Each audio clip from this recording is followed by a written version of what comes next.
Today we're going to discuss a system that reflects lineage, legacy, and authenticity.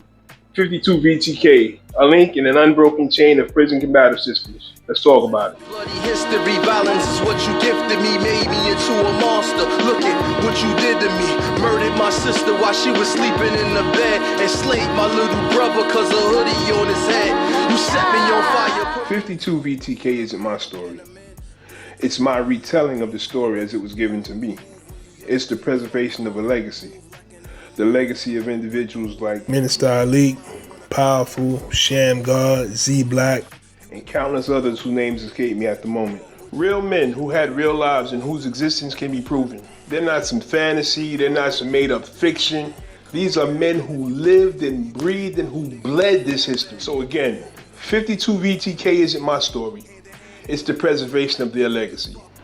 From Stato to Auburn, from Comstock to Woodburn, from Jailhouse Rock to Four Corners, every shuffle, every rhythm, every wall, every bar, it all culminated into one thing. 52 blocks and 52 VtK is the fruit from that tree. Just like classical 52 blocks, 52 VtK was an answer to a question.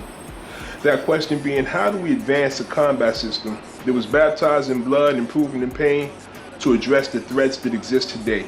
During the era in which 52 blocks was created, the greatest threat that existed in the prison system at the time was the boxer. Times have changed, however, and while boxing is still relevant, it is no longer the only dog on the yard. Today we have things like BJJ, MMA, and much easier access to martial arts in general. All of this combines to change the topography of one-on-one combat. And as combat changed, 52 had to grow and evolve. This didn't come from me. This came from Powerful.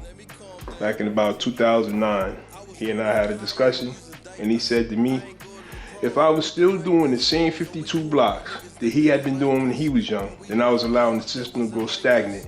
And anything that stagnates eventually atrophies and dies.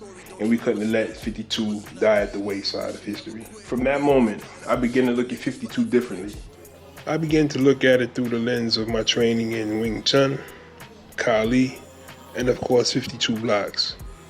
And one of the first things I noticed was how the three systems flow together, how similar they were to each other, and also how the differences that they had were such that where one was weak, the other two would make it strong. 52 VtK is evolution. Just as all the systems that came after Stato were evolutions of it, 52 VtK is the evolution of 52 blocks. The same spirit is still there, elements and aspects that existed in the system that hadn't fully been explored. One such thing is sensitivity. In Ving Tsun, sensitivity is practiced through Chi Sao, and Kali is practiced through the use of Hubud. But 52 while it was present, it was often ignored. 52 VtK explored that, looked into that, and figured out how to best utilize that to maximize its potential. So when you see 52 VtK, what you're looking at is the martial DNA of every prison combative system that came before it. You're looking at legacy, you're looking at history, and you're looking at advancement, evolution.